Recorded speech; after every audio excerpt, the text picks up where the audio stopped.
Hai, domo, Belidewa Channel desu. Hai, minasan, kembali lagi di channel saya, di channel Belidewa, yaitu channel yang khusus mengupas tentang bahasa Jepang dan kehidupan di Jepang tentunya. Oke, minasan, di video kali ini Sensei ingin memenuhi beberapa request dari teman kita yang minta Sensei untuk ngebahas tentang pertanyaan-pertanyaan yang bisa diajukan ketika interview ya, interview dengan pihak Jepang atau dengan pihak perusahaan atau pihak user ya. Nah, video ini saya buat bagi kalian yang khusus yang akan mengikuti interview, baik itu dalam mencari visa yang namanya Tokute Gino ataupun Gino Jisuse ya, yang mana saja boleh. Nah, ini akan sangat bermanfaat sekali ya. Bagaimana sih kita bisa mengajukan pertanyaan-pertanyaan ya? Pertanyaan apa sih yang bagus kita ajukan ketika melakukan yang namanya pertanyaan kepada pihak perusahaan atau pihak user? Tunggu dulu, bagi kalian yang baru saja menemukan atau baru saja bergabung di channel ini, silahkan tekan dulu tombol subscribe-nya ya, subscribe-nya onegai shimasu. Setelah itu tekan juga tombol like dan share video ini ke teman-teman kalian atau ke media sosial yang Anda punya atau yang kalian miliki. Sehingga video ini akan sangat bermanfaat bagi banyak orang ya yang ada di luar sana yang membutuhkan informasi bagaimana caranya mengajukan pertanyaan kepada pihak user atau pihak perusahaan yang akan menginterview kalian. Pertama-tama saya ingin ngebahas poinnya ya, poin-poin yang harus kalian tanyakan. Nah, biasanya salah bertanya itu akan membuat image kalian menjadi kurang bagus dan akhirnya tidak jadi diterima atau tidak direkrut oleh pihak perusahaan. Nah, apa sih yang perlu diperhatikan ketika mengajukan pertanyaan? Nah, yang pertama itu kalian harus membagi atau memilah-milah dulu yang mana yang harus kalian tanyakan duluan dan yang mana yang berikutnya. Nah, di sini saya akan berbagi pengalaman saya ketika menjadi penerjemah pada saat melakukan interview ya. Nah, di sini biasanya dibagi menjadi tiga ya. Pertanyaan-pertanyaan yang akan kalian ajukan atau yang bisa kalian ajukan itu biasanya dibagi menjadi tiga. Yang pertama itu bertanyalah tentang yang berhubungan dengan perusahaan, yang berhubungan dengan pekerjaan ya. Jangan baru pertama sudah menanyakan gaji, bonus, itu jangan. Ya, itu akan membuat image kalian kurang bagus. Nah, ini kok matanya cuma duitan aja, yang dipikir cuma duit aja gitu. Ini orangnya bisa kerja apa enggak, kok sudah mikirin uang aja. Nah, yang pertama yang harus kalian pikirkan adalah bertanyalah tentang perusahaan ya, bertanyalah tentang perusahaan dan seperti apa pertanyaan-pertanyaan itu nanti kita akan bahas. Terus yang kedua, bertanyalah tentang fasilitas ya, ketika Anda masuk atau kalian masuk ke sana, fasilitas apa sih yang akan kalian dapat? Nah, apa sih fasilitas-fasilitas yang akan disediakan oleh perusahaan? Nah, itu yang penting kalian tanyakan dulu. Nah, kemudian setelah bertanya kedua hal ini, barulah kalian bisa bertanya lebih spesifik lagi atau mengenai hal-hal yang bersifat pribadi atau sedikit kepo lah ya, sedikit kepo dalam artian di situ kalian bisa menanyakan gajinya berapa, terus ada bonusnya enggak, terus ada zangyonya enggak. Nah, di situ bisa kalian tanyakan setelah melakukan step-step yang saya jelaskan tadi. Yang pertama ya udah tanyakan tentang perusahaan, yang kedua tanyakan tentang fasilitas yang akan kalian dapatkan ketika masuk perusahaan tersebut. Terus yang ketiga, barulah menuntut hal-hal yang misalkan menjadi hak kalian, misalkan gajinya berapa, nanti ada bonus apa enggak, terus nanti ada cutinya apa enggak dan sebagainya seperti itu. Oke, kita akan bahas satu persatu ya. Jadi pertanyaan-pertanyaan yang bagus dilontarkan untuk menanyakan tentang perusahaan itu apa sih? Nah, itu yang akan kita bahas pada step pertama. Yang pertama yang bisa kalian tanyakan itu adalah mengenai waktu, bisa juga ya. Misalkan pertanyaannya seperti ini, shigoto no jikan wa nanji kara nanji made desu ka? Nah, ini sangat penting ya. Jadi kita harus tahu ya, nanti kalau kita kerja di situ, itu startnya dari jam berapa, terus selesainya dari jam berapa. Seperti itu. Terus yang kedua yang bisa kalian tanyakan itu adalah yaitu ishukan ni nankai yasumi ga arimasu ka? Ya.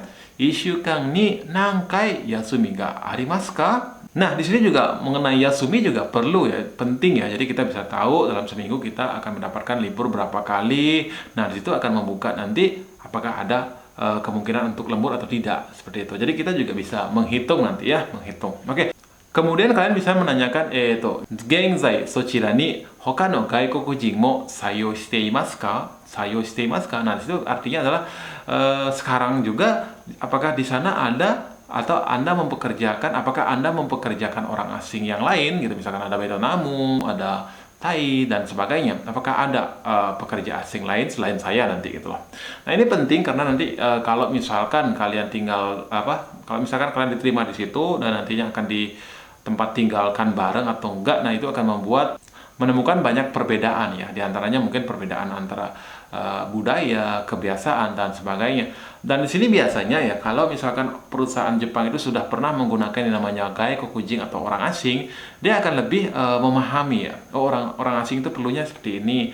Orang gaijin itu kebiasaannya seperti ini. Walaupun setiap negara mempunyai kebiasaan yang berbeda, tetapi sedikit tidaknya mereka punya bayangan. Makanya ini penting juga mengetahui apakah di situ ada pekerja asing yang lain atau tidak, seperti itu. Kemudian kita lanjut lagi, misalkan di situ kalian juga bisa menanyakan, kono kaisha ni shifuto ga arimasu ka? Kono kaisha ni shifuto ga arimasu ka? Atau langsung aja juga bisa, shifuto ga arimasu ka? Karena di perusahaan-perusahaan besar di Jepang itu, terutama yang bergerak di pabrik ya, di pabrik itu biasanya mereka bekerja atau jam kerjanya itu ada 24 jam ya. Jadi situ karena ada jam kerjanya 24 jam, itu biasanya ada shift-shiftan ya, ada shift paginya, shift siangnya, dan shift malam, seperti itu biasanya. Di situ juga penting ya buat kalian ya. Nah, situ bisa nanyakan, kono kaisha ni shifuto ga arimasu ka? Terus kemudian kalian juga bisa menanyakan, kyukei jikan ga arimasu ka? Kyukei jikan ga arimasu ka? Nah, misalkan dalam biasanya yang saya tahu itu, yang aku tahu biasanya dalam jam kerja itu, misalkan 8 jam kerja itu biasanya di sela-selanya itu ada jam istirahat. Nah, misalkan biasanya itu dari jam 10 ada 10 menit. Terus kalau jam makan siang ya sudah pasti ada. Nah, biasanya di sela-sela itu dari jam, misalkan kalian start dari jam 8 sampai jam 12 nih mau kerja. Biasanya kalau perusahaan-perusahaan itu biasanya di sela-selanya itu ada jam istirahat. Misalkan kalau kalian kerja dari jam 8 sampai jam 12 nih awalnya ya, jam 8 sampai jam 12 itu di antara itu sebelum jam makan siang itu biasanya ada QK-nya. Nah, QK-nya itu biasanya minimal ya 5 menit ke 10 menit ya. QK bukan QK banyak ya, cuma hanya sekedar untuk minum, untuk ke toilet dan sebagainya. Nah, itu juga perlu kalian ketahui gitu. Nah, setelah itu biasanya ada di antara jam 3 atau jam 4 itu. Nah, itu biasanya ada QK lagi. Nah, itu juga bertujuan untuk yang mau ke toilet biar bisa ke toilet, terus yang mau minum biar bisa minum, seperti itu tujuannya. Itu juga sangat penting, itu bisa kalian tanyakan juga.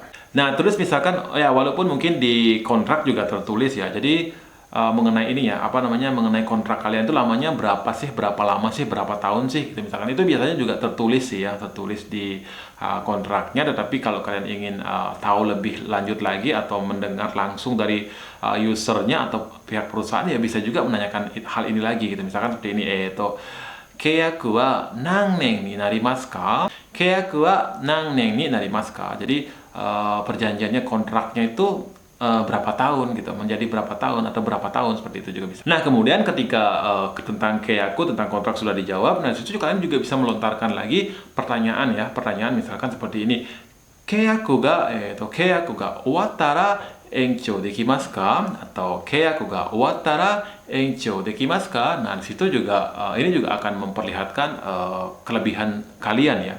Nah, orang ini kayaknya minat banget nih sama perusahaan gue gitu. Misalkan orang ini kalau misalkan udah kelar kontraknya, dia udah mau nanya memperpanjang lagi gitu. Jadi kalau saya ngambil orang ini, berarti saya bisa memperkerjakan orang ini lebih lama lagi daripada kontrak sebelumnya gitu loh. Karena mereka juga lebih, kalau yang sekarang ya, mungkin dari dulu juga menuntut seperti itu sih sebenarnya ya. Semakin lama semakin bagus gitu loh. Kenapa? Kalau misalkan kalian cuma kontraknya setahun, 2 tahun, nah mereka itu bisa dibilang rugi gitu. Ruginya dalam artian rugi ngajarin kalian bekerja. Rugi ngajarin dari 0 sampai ya mulai agak terbiasa, tetapi ketika kalian terbiasa atau sudah mulai bisa bekerja, kalian harus pulang ke Indonesia.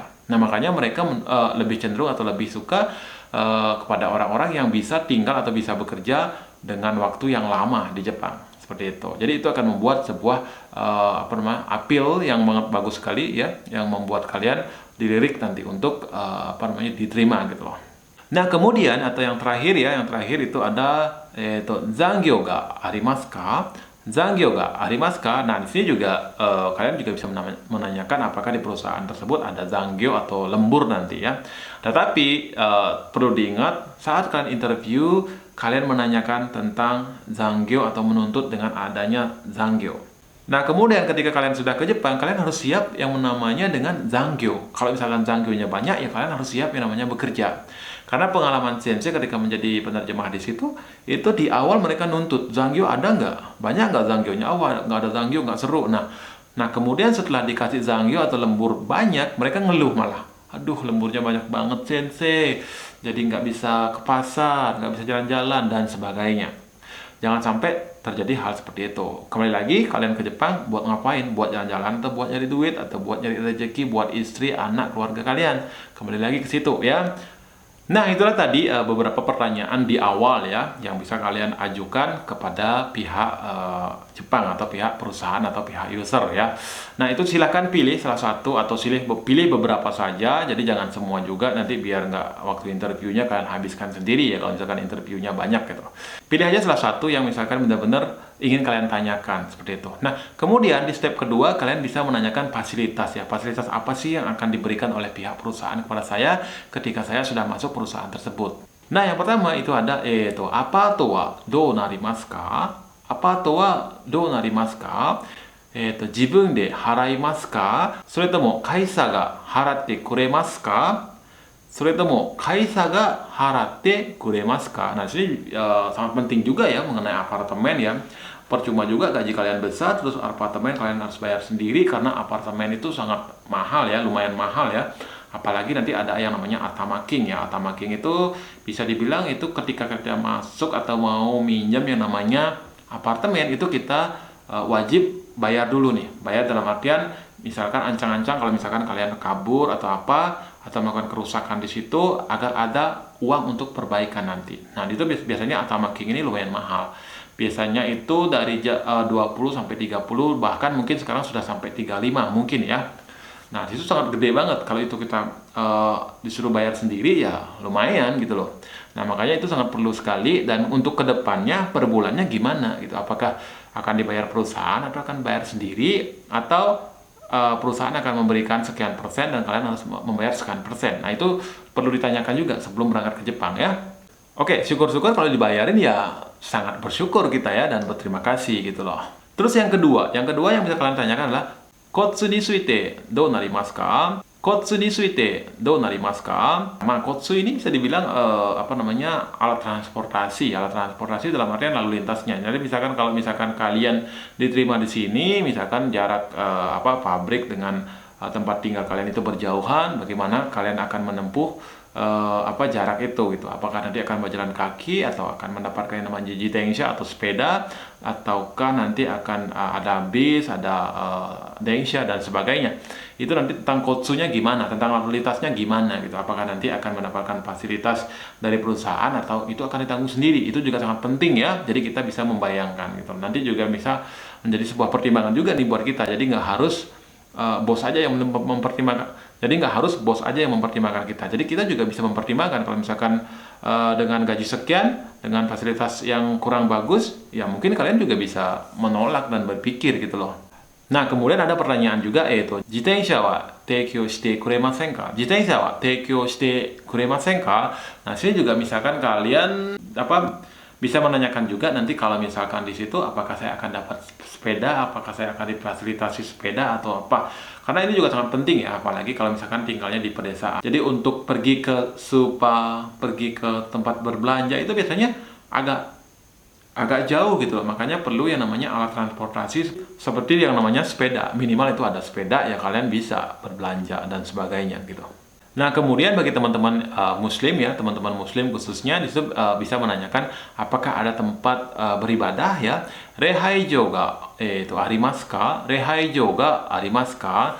Nah, disitu artinya apakah ada tempat untuk beribadah. Nah, ini juga sangat penting ya bagi teman-teman yang benar-benar taat dengan agamanya gitu. Jadi bisa menanyakan rehaijo ga arimasu ka? Bisa bertanya seperti itu. Nah, terus kemudian karena tadi sudah menanyakan yang namanya tempat ibadah, kalau misalkan ada, nah ataupun tidak, kalian juga bisa mengajukan pertanyaan ini. Pada saat istirahat, apakah saya boleh beribadah atau berdoa? Seperti itu. Nah, caranya begini. Kyuke no toki oinori shite mo ii desu ka? Kyuke no toki oinori shite mo ii desu ka? Apakah saya boleh melakukan ibadah pada saat istirahat atau jam-jam istirahat?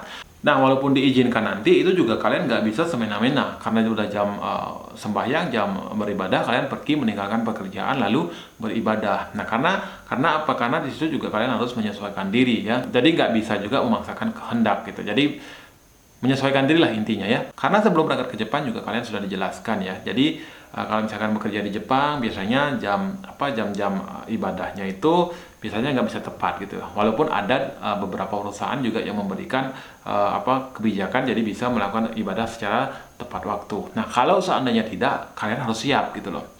Kalau misalkan kalian tidak siap, mending jangan pergi ke Jepang. Daripada nanti ngeluh di situ, mending kerjanya di Indonesia saja ya. Kemudian ada pertanyaan lagi, khususnya juga buat teman-teman yang Muslim ya. Jadi ketika di sini juga bisa menanyakan apakah saya boleh berpuasa, misalkan seperti itu ya. Danjiki shite mo ii desu ka? Danjiki shite mo ii desu ka? Di situ bisa bertanya apakah saya boleh berpuasa. Nah, di sini juga kalian dengarkan dengan baik dan itu nanti juga diletakkan di ingatannya gitu loh. Kalau misalkan boleh, ya silahkan melakukan yang namanya danjiki. Tetapi dengan catatan kalian harus mengutamakan yang namanya keselamatan kalian sendiri. Ya, dalam artian kalau misalkan nggak kuat, ya mungkin bisa minimal kalian bisa minum lah atau apa segala macam agar tidak terjadi hal-hal yang tidak diinginkan. Nah, kalau misalkan dia melarang, tidak boleh yang namanya melakukan danjiki, jangan pernah kalian melakukan danjiki secara sembunyi-sembunyi, karena ini akan sangat merugikan kalian kalau seandainya terjadi hal-hal yang tidak diinginkan. Nah, kemudian atau di step ketiga ini, kalian bisa mengajukan beberapa pertanyaan yang berhubungan dengan mungkin agak sedikit sensitif ya. Sensitif dalam artian ke hal-hal yang ke hak-hak kalian lah gitu loh. Kalau seandainya bekerja di situ, apa sih hak-hak yang bisa saya dapatkan? Apa sih hak-hak saya nanti gitu loh. Jadi yang pertama yang bisa kalian tanyakan adalah misalkan sebelum ada penjelasan gitu ya. Jadi kalian juga baca kontrak juga gak ngerti gitu. Nah, disitu juga bisa menanyakan lagi tentang gajinya ya. Maisuki no kyuryo wa ikura desu ka? Maisuki no kyuryo wa ikura desu ka? Jadi setiap bulan gajinya berapa sih gitu. Berapa sih gajinya setiap bulan juga bisa diartikan seperti itu ya. Kemudian kalian juga bisa menanyakan Kihon kyu wa ikura desu ka?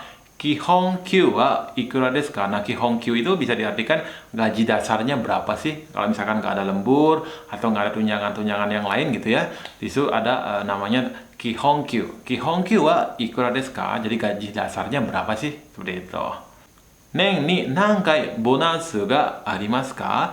Nen ni nankai bonasu ga arimasu ka? Jadi dalam setahun ada berapa kali bonusnya? Ya, ngayal dulu lah sedikit. Jadi setiap dalam setahun itu ada berapa kali sih bonus gitu. Bisa juga sih nanya seperti itu ya. Oke, kemudian yang keempat, ini juga nggak kalah penting ya buat kalian ya, bisa menanyakan hal ini juga. Nah, misalkan kalau sebelum keberangkatan itu kalian juga bisa menanyakan tentang tiketnya nanti seperti apa ya.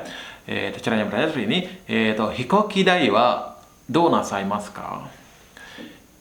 Hikoki dai wa dou nasaimasu ka? Jibun de haraimasu ka? Soretomo kaisha ga haratte kuremasu ka?